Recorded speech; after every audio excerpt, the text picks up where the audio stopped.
ছোট্ট একটা গ্রামে বাস করত সবুজ মিয়া আর তার মেয়ে রূপা। সবুজ মিয়া বনে জঙ্গলে ঘুরে বাঁশ কেটে নিয়ে আসতো, আর বাড়িতে এসে তার মেয়ে রূপার সাথে বাঁশের তৈরি নানা রকমের জিনিস প্রস্তুত করে গ্রামের হাটে আর মেলায় বিক্রি করত। দিন দিন বন জঙ্গল সব সাফ হয়ে যাচ্ছে, তো খুঁজেও দুটো বাঁশ পেলাম না। না না, খালি হাতে ঘরে ফেরা ঠিক হবে না। মেয়েটা আমার ঝুড়ি বোনা শেষ করবে বলে বসে আছে। যাই, আমি বরং ওই দিকে এগিয়ে দেখি, যদি কিছু পাওয়া যায়।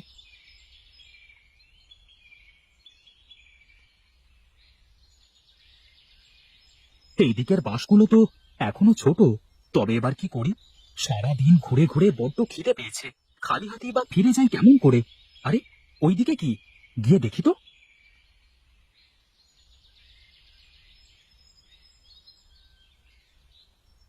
আরে বাহ, এই তো পেয়েছি।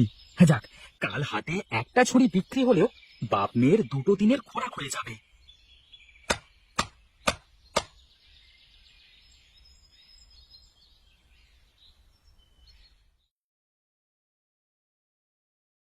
এত দেরি করলে যে বাবা, এখন বাস রাখো, তুমি গা ধুয়ে এসো, আমি খাবার বাড়ছি বাবা। চোখ মুখ কেমন শুকিয়ে গেছে তোমার। তুই কবে থেকে আমার মা হয়ে গেলি বলতো? আমার মা আমাকে এভাবেই বকতো। কথা না শুনলে আরো বকবো। যাও যাও বাবা, তাড়াতাড়ি এসো, আমি দুটো ঝুড়ি তৈরি করেছি, খেয়ে তুমি হাঁটে যাবে বাবা।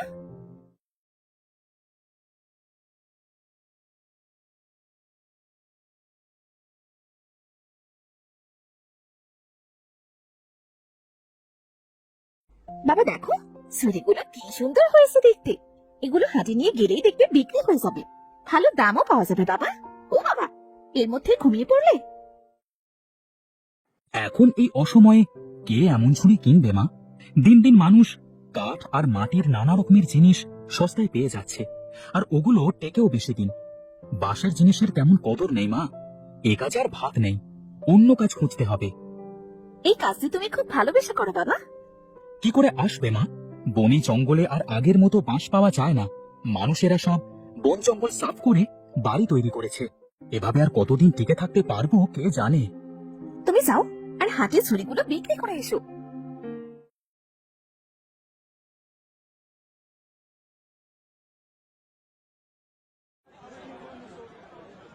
আজ ঘরে চাল আনাজ কিচ্ছু নেই, আজকে আমার একটি ছুরিও বিক্রি হবে না। এ তোমার কেমন বিচার খোদা?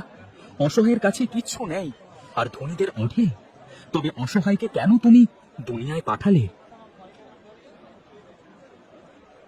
কিরে সবুজ, কটা ঝুড়ি এনেছিস? দুটো? তা দে, তোর দুটো ছুরি আমাকে দে তো। হ্যাঁ হ্যাঁ কর্তা, এই নিন দুটো ছুরি, 10 টাকা। আরে বাপরে, গ্রামের ঝোপঝাড় শেষ করে বাঁশ কেটে এদিক ওদিক করে ঝুড়ি বানিয়ে আবার টাকা চাওয়া হচ্ছে। তুই জানিস না আমি কে? ফের টাকা চাইলে কষে একটা চড় বসিয়ে দেব। মোড়লের সাথে বেয়াদবি, তোর ঘর জ্বালিয়ে গ্রাম ছাড়া করব। জবাব। গরিবের উপর এমন অত্যাচার করবেন না কর্তা, আপনি না হয় কিছু। আর একটা কথা বললেও তোর খবর আছে। জবাব। দুর্বলের ওপর সবলের এমন অত্যাচার আর কতদিন চলবে? এভাবে আমি যে আর পারছি না। হায় খোদা, তুমি কি কিছুই দেখতে পাও না? আমি এক অসহায় বাবা, তোমাকে ডাকছি, আমাকে সাহায্য করো। কে আছো? কে আছো? বাঁচাও, বাঁচাও। হায় হায়, আমি মরে গেলে আমার মেয়েটার কি হবে? আমার রূপামা কি করে বাঁচবে? হায় হায় হায় হায়। এ আমি কোথায়? আমি তো কুয়োতে পড়ে গিয়েছিলাম। তবে কি আমি মরে গেছি? এটা কি স্বর্গ? এখানে তো সব রূপোর, কত কত বাঁশ। আরে, এই বাঁশের কত কি তৈরি করতাম আমি আর রূপা। আমার রূপামাকে যদি এই রূপোর বাঁশের কিছু অংশ দিতে পারতাম, মেয়েটার জীবনে কিছুটা সুখ আসতো। তা নাও তো, যতটা চাই তোমার। তুমি কে গো? ছোট্ট এক কুকুরছানা হয়েও তুমি মানুষের মতো কথা বলতে পারো? পারে গো পারে, এই রূপুর বাঁশবাগানে দুনিয়ায় সব সম্ভব। রূপোর বাঁশবাগান? এটা এটা স্বর্গ নয়? তা কি যে বলো তুমি, পৃথিবীতে এমন অনেক কিছু আছে যা মানুষের অজানা। ধরে নাও, এটা তেমনি একটা অংশ মাত্র, আর আমি এটাকে আগলে রেখেছি। কোনো সৎলোক ছাড়া এখানে কেউ আসাটা দূর, এর সন্ধানও পাবে না। তাহলে আমি এখন ঘরে ফিরবো কেমন করে? আমাকে আমার পৃথিবীতে ফিরে যাওয়ার পথ বলে দাও মিষ্টি কুকুরছানা। সেটা যাবে, তবে আগে নিজের জন্য রূপোর কিছু নিয়ে যাও। এটুকুতেই আমার বাপ মেয়ের দিব্যি চলে যাবে। কি বলছো কি? এত রূপো থাকতে তুমি কেবল এইটুকুই নেবে? আমি গরিব হতে পারি, কিন্তু লোভী নই। যতটুকু প্রয়োজন তার বেশি আমার চাই না। এবার আমাকে বাইরে বের হওয়ার একটা রাস্তা বলে দাও। এত সহজে তো বলবো না। আগে আমার একটা প্রশ্নের তোমাকে উত্তর দিতে হবে। যদি তুমি উত্তর দিতে পারো তবে আমি তোমাকে রাস্তা বলে দেব, আর না পারলে তুমি এখানে আমার দাস হয়ে থাকবে। আর তো কোনো উপায় নেই। বেশ, তুমি যা বলবে তাই হবে। কোন জিনিস একবার চলে যায় আর ফিরে আসে না? সময়। সময় একবার চলে গেলে তা আর ফিরে আসে না। খুব ভালো, তুমি সঠিক বলেছো। চলো, আমি তোমার রাস্তা দেখিয়ে দিচ্ছি। আর ওই লাল পুটুলিটা তুলে নাও, ওটা তোমার উপহার। ধন্যবাদ। তোমার সাহায্য আমি কোনোদিনও ভুলবো না।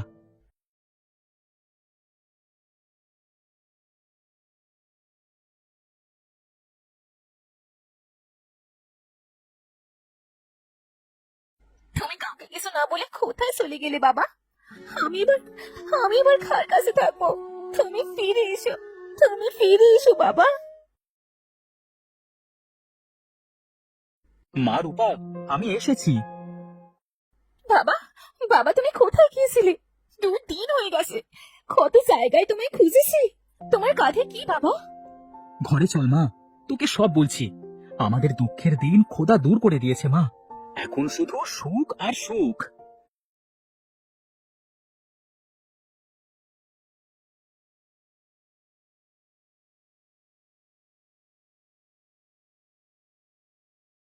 আরে, এটা তো সবুজের বাড়ি ছিল। ওদের তো নুন আনতে পান্তা ফুরোতো। ওরা এত ধনী হলো কেমন করে? কোথায় পেলো এত টাকা পয়সা? না না, আমাকে সব জানতে হবে। গ্রামের সকলে হুট করে এত ধনী হয়ে গেলে তো আমার চলবে না। দেখতে হচ্ছে ব্যাপারটাকে।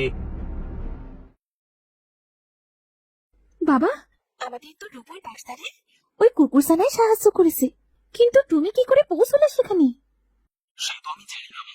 মোড়ল মশাই জোর করে আমার দুটো বাঁশের ঝুড়ি কেড়ে নিয়েছিল।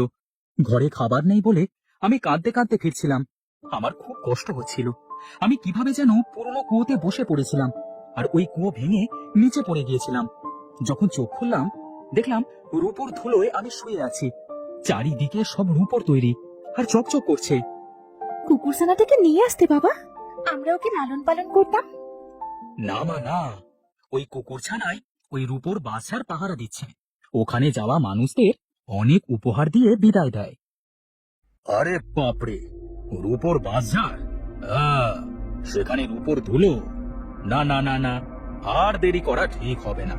এবার আমি যাব রূপো আনতে, আর সবচেয়ে বেশি ধনী হব আমি। সব তো আমি জেনেই নিয়েছি।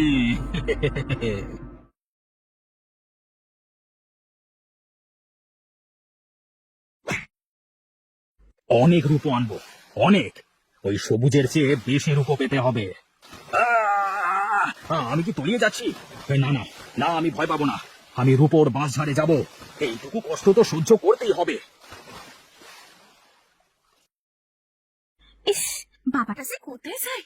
সে কখন থেকে খাবার নিয়ে বসে আছি। রূপা মা, কোথায় গিয়েছিলে তুমি? আর বলিস না মা, আমাদের মোড়ল মশাই নাকি পুরনো কুয়োতে ছাপ দিয়ে মারা গেছে। জানি না ওনার কিসের এত দুঃখ ছিল, কি যে হলো। এভাবে আত্মহত্যা করতে হলো কেন তাকে?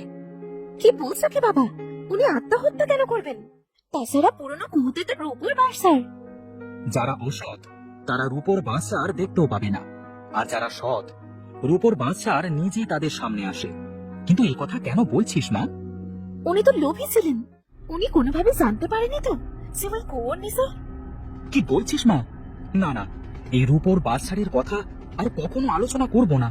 লোভ বড্ড ভয়ঙ্কর। সে ভালো, এখন এসো, ভাত খাবে এসো।